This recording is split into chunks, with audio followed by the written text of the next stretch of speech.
Morning guys, Tanner here with STK Cattle and Hay. Today I'm feeding cattle ahead of the Polar Vortex. It's Thursday, January 11th? Maybe 12th. Um, but anyways, we're supposed to, right now it's 23 degrees. You can see snow from our last little cold snap we had. There's frost on the ground out in the distance there. But yeah, it's 23 degrees now, and I think tomorrow the high is about 23 degrees with a 30 to 40 mile an hour wind predicted. So we'll have, it'll be a little chilly. But today we're unrolling these feed bales down the hill. Got this one unrolled. I'm gonna go get a couple rye bales, and we'll see here. We'll stick them behind these trees. You got, I don't know how this is gonna work here. Alright, so right at the corner of these trees right here, there's about a 20-foot lane between me and the neighbor here. And I will, that's the south side of that tree row, and we're going to have a pretty strong north wind. So I'll start feeding rye hay behind that tree row. That way I can give them a couple bales of rye, and they can just stay behind those trees. And I'll keep ice broke on the ponds and stock tanks and everything, but that's the only trees on my pastures, is they're on the far corner of the pasture when compared to the waterers. So and like in this 80 acres, those trees are in the southeast corner, my water's in the northwest corner.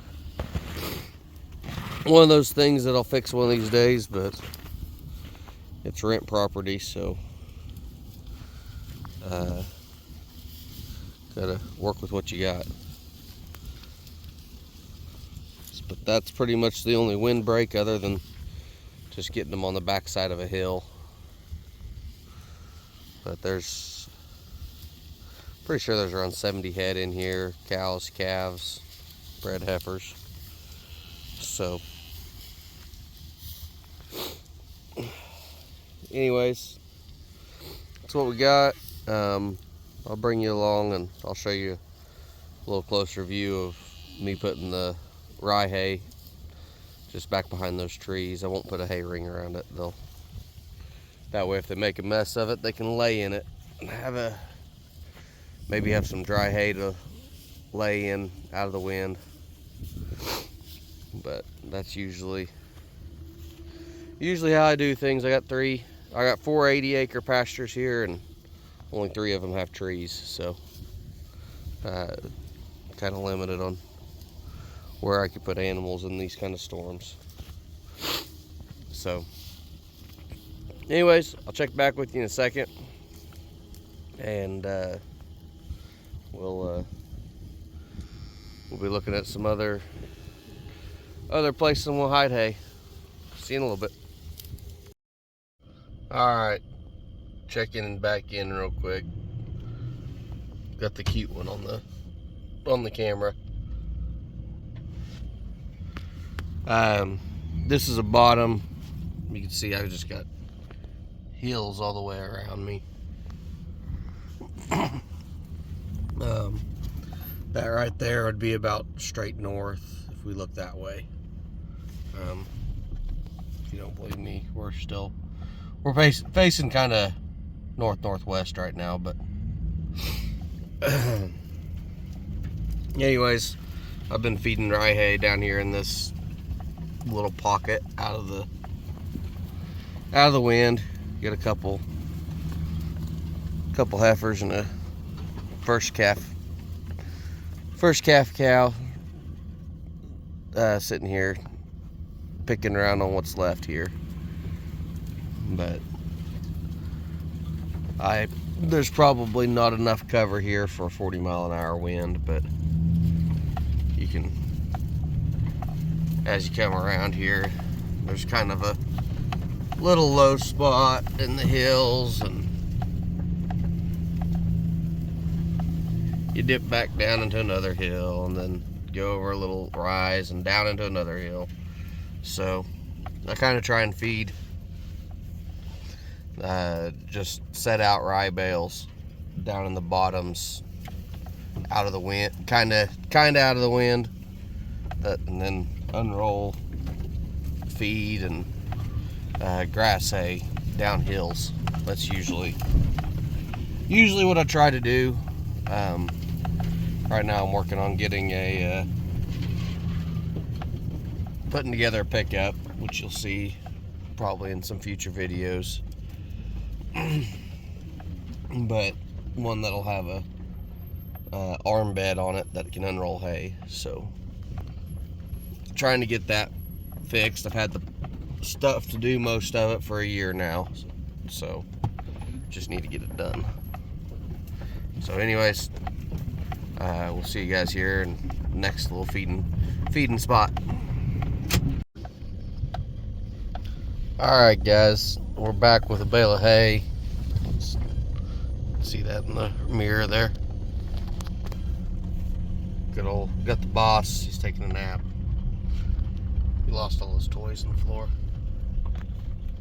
You can see out here, there's the cows we fed earlier. We were sitting on top of that hill in an earlier video. So here's the trees. They put an oil location right in the middle of these trees. So like I said, not a lot of tree cover in my pastures. Not like the neighbors. It's all trees. But I can drive around my fence line.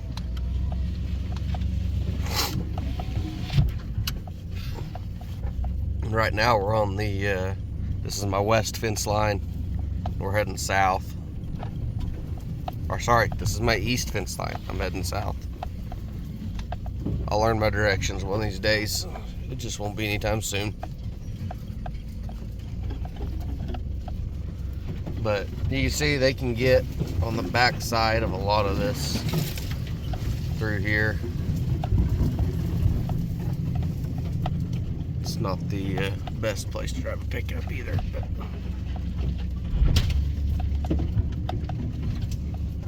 that's what we do. Bear with me.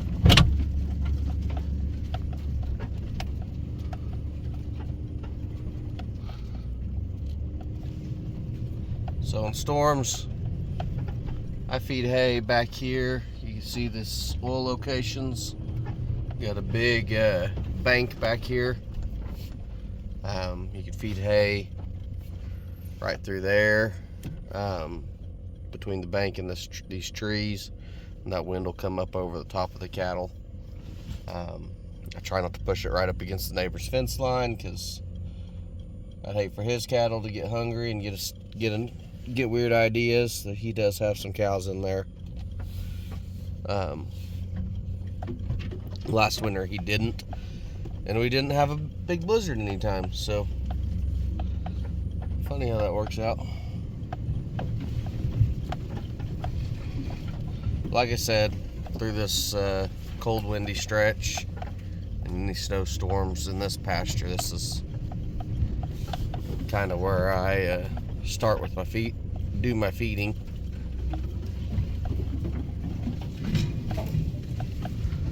I can put this one right up here in the main group of trees. You can see where I can back hay. Kind of just stick it back in this little cove. That's where I like to feed at first, and then I kind of move out from there as it gets covered and covered in hay and a bunch of poop everywhere. I try and get them to a fresh spot as often as I can, but I don't like feeding in the trees because that puts all my nutrients in the trees. But what do you do in a snowstorm? You got to take care of the cattle. I don't have windbreaks built. I need to build some portable windbreaks. That would be ideal. But you can see I can feed back behind this hill too. This hill's a pretty good natural windbreak.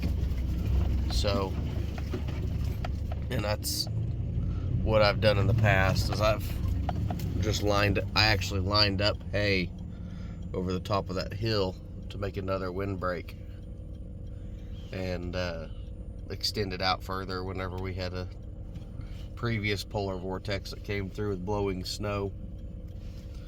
I put a bunch of low quality hay just in a row up on top of the hill, and I fed right here. And I'm feeling like starting right there again this year, so get this backed in there. I'll show you what it looks like when I'm done. Alright, got this bale out, got it tucked back in the trees. This will give the cattle a place to kind of hide whenever we get the cold front coming through this evening. There's supposed to be a little bit of blowing snow. These trees aren't all that thick, but it will stop some wind and give them a place to kind of bunch up and get out of the wind. I don't have any, none of my cattle are calving right now, so I don't need to worry about little calves getting stepped on. Everything out here's going to be a 6 to 8 month old calf right now anyways, so they can move. But you can see here where I came through, and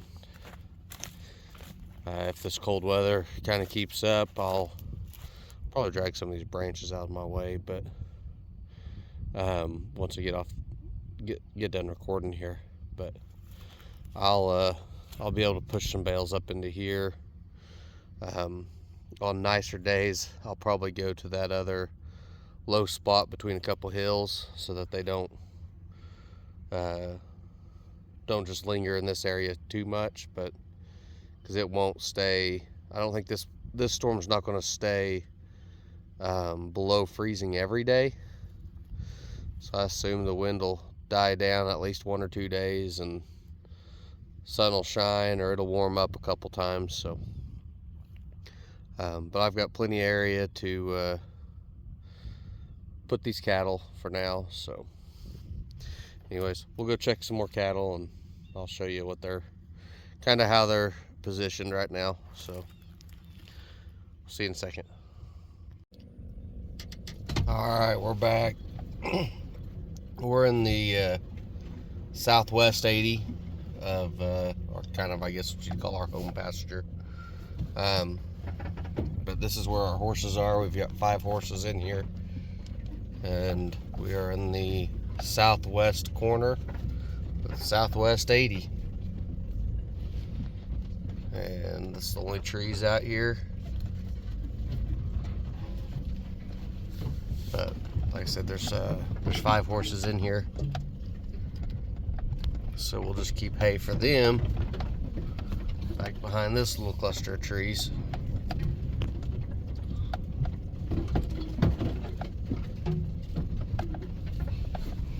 My neighbor's got a little mini feedlot looking thing out here. Feeds his calves and cows in this little lot here. He actually has the quarter or 160 acres here, which would be straight south. He's got the quarter to the west of me, but he doesn't have that quarter over there to my southwest. So he's got a little lane going between the properties here. got a little, had him cut a little corner out, and that's been there. I shouldn't say we, it wasn't me. That would have been back in my granddad's time, back in the 60s, 70s, something like that. They put a lane going from quarter to quarter, that way he could cut through the corner of my place and that place over there. So anyways, you know, doesn't take up a whole lot of acres, and that's just kind of what you got to do for neighbor stuff like that. So anyways, that's where these horses will probably spend most of their time. And like I said, now the water is in the opposite corner, which would be the northeast corner of this pasture. So they get to walk back and forth, but that's what animals are made for. There's their salt block. So they got that.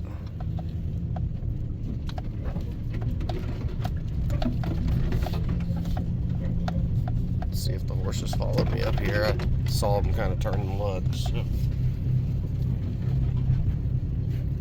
This is probably the toughest 80 of the whole place. It's been severely neglected, and I've kind of decided 5 horses for the winter gives it a break more than some of the other pastures. So horses are hard on pastures, but stocking rate's pretty low. So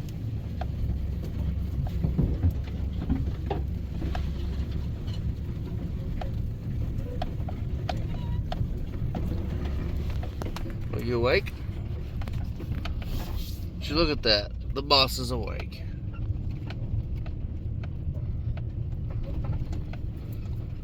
Barely awake.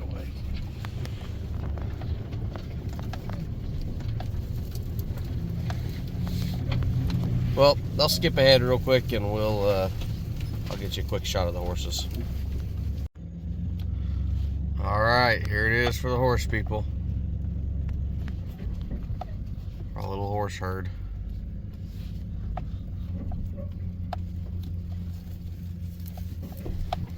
That guy's been off getting trained. He's 3. He's on vacation for this blizzard deal.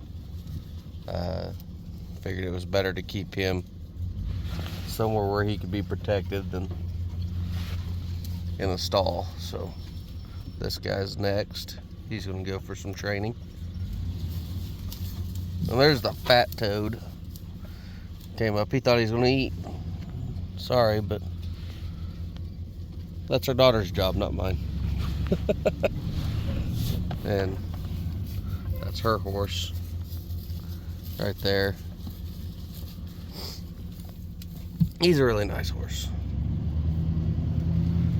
Takes pretty good care of her.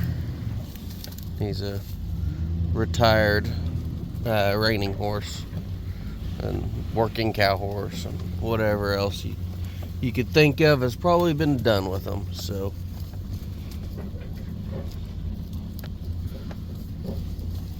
well, there's you guys' horsey pictures. So we'll move on to the next pasture.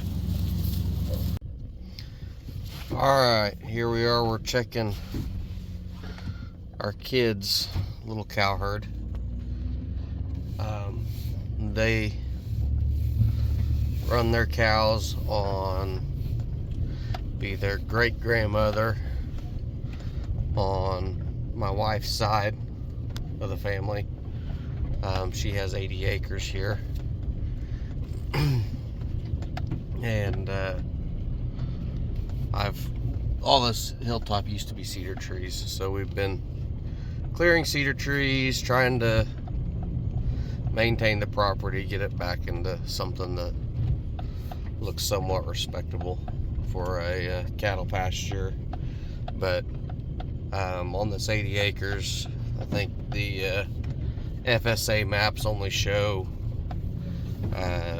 25 or 30 acres of actual grassland. The rest is all canyons. So the kids have a little herd out here. There's right now they've got 2 cows with calves, 2 heifers that were out here getting bred, and their bull is still out here right now, actually. But he just needs moved. I just haven't got around to it. Doesn't cause any problems though. But normally I don't feed a whole lot out here. These cattle don't take a whole lot of don't need a whole lot of help throughout the year, but when there's a cold snap coming, I do put a bale of grass hay in their hay ring. I don't get too concerned about getting it out of the wind. I mean, I kind of put it in a little nook here. That would be north, so they're kind of in a little nook back, you know, with some trees and canyon around them, but they can go down in the canyons to get warm. They've got a pond and a creek that they're in the bottom of the canyons. They don't really freeze. There's a windmill. Well, if I can find it, there, right there. The windmill is not actually hooked up, but there's a solar panel and a water well, a water pump over there, and the overflow from the tank goes down into the pond bottom, so which is right down there. And we're not going to go in there because it's muddy, and I want to do something other than drag a pickup out of the canyon. There's the bull. These cattle out here, he is a 3/4 Aberdeen, and the cows are a 1/4 Aberdeen, so their calves are coming out half Aberdeen, which is a kind of a heritage Angus herd.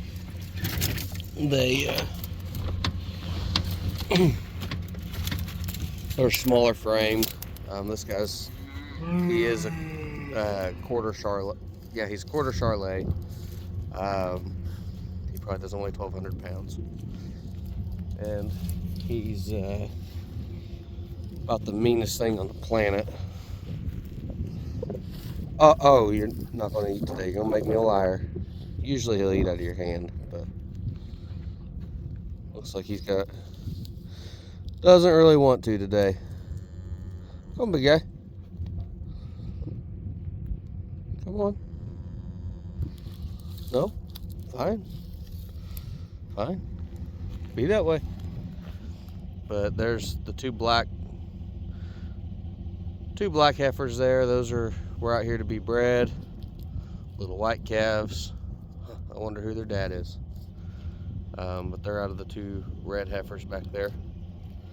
So anyways, they get some cattle cubes. They've got plenty of grass, plenty of things to chew on. They got that grass bale, so I don't worry about getting them really high quality hay or anything.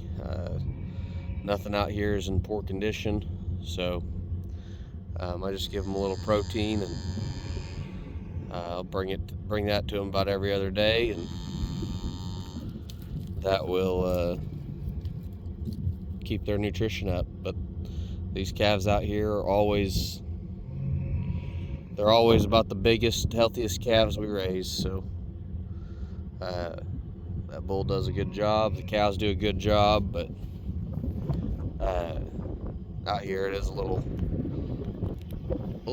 wild out here.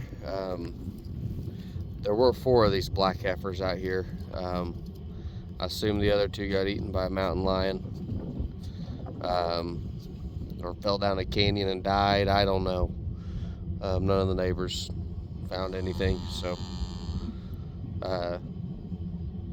anyways, that's just how it goes sometimes. But we try and keep between 4 and 6 head out here, and just kind of keeps things mowed down and doesn't overrun the place. So like I said, it's 80 acres and just a little bit of feed makes the whole thing work. So then we'll get them fed and we'll get to the next group. All right, we're coming on up on the last group of cattle. This is the steer and bull mob. Boss is pretty well back asleep. Gave him back some toys. But we are in the northeast corner of the pasture. Being steers and bulls, I'm a lot less concerned about getting them out of the breaks. These are all older steers, older bulls. They can fend for themselves really well. Steers are just naturally hardy. The two bulls that are left out here, this red bull's, that's Grass Guy. He's 4 or 5. Have to think about that for a second. But then you've got Kickstart back. See his head poking out back there. And he's young, he's 18, 20 months old. Everything else out here steers. Kickstart's brother that we liked, Javier, he broke a leg. So we ended up having to get him butchered and turned him into hamburger. So as he was a young bull, he's only 2 years old. So that was pretty unfortunate, but that's just kind of what happens. Part of ranching. So anyways, these guys, they'll be good. They've got those trees there. It's a pretty good walk to get to water, but they water out of a windmill, and as the wind blows, it pumps water. Groundwater's warm enough, it just keeps the tank thawed out. So I won't have to do a whole lot with these guys. I'll go down and check it every time I come out. Main thing will be just keeping some hay in that hay ring. But like I said, they can go back in those trees. They've got plenty of hair. These guys will be tough enough, and yeah, it might hurt gains for steers. These grass finished steers, it'll hurt their gains a little bit, but that's just nature. It's part of doing a grass-fed, grass-finished operation. The ups and downs of nature lets you appreciate the beef a little more. This white steer and the one black one right behind them, they will be ready this spring. There's a red steer out here somewhere. There's the red one with horns, red mott face with horns right there. He'd be ready same time, sometime May or so. There's a red baldy and a solid red steer somewhere. They were here yesterday. I'm not that concerned. But like I said, I saw them yesterday. I'm not that worried about them.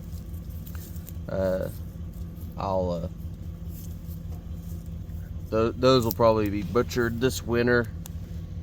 It's a big black steer with the horns. He's a full-blood Coriani. I might butcher him. I might keep him as a lead steer. Haven't really decided. We've got a black baldy walking up there. He's kind of what you'd call a dink. He never grew right. He was sick a lot. Got him through all of it, but he'll likely just end up being hamburger. I just don't need hamburger right now, so because of that bull. Same with this black steer in the back there. He's crippled. We've got him healed up as good as he'll ever be healed up. He travels fine, but he'll never be premium beef. That little horn steer that walked in front of him, he's a half Coriani, half Angus. We will finish him out for beef. There won't be anything wrong with him. I guess his brother, there's a red Coriani, half Coriani in here with horns. That same age, a little bigger, but he'll, same story, we'll finish him out too. But like I said, I know they are out of Angus bulls, so they'll taste pretty good. So anyways, guys, that's this is gonna be kind of a long video and bounced all over the place, but that's how we're getting ready for this polar vortex that's coming. So I'll update you guys through the storm. Thanks for watching.